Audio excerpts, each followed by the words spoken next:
The use of refrigerants has been around for 100 years and is going to continue to be around, and possibly longer than 100 years.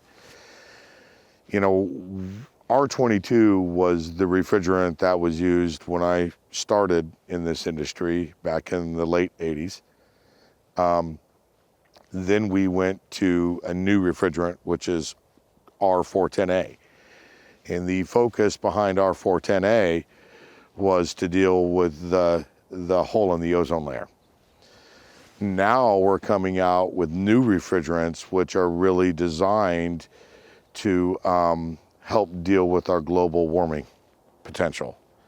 So, you know, refrigeration is only damaging when it escapes the refrigerant circuit.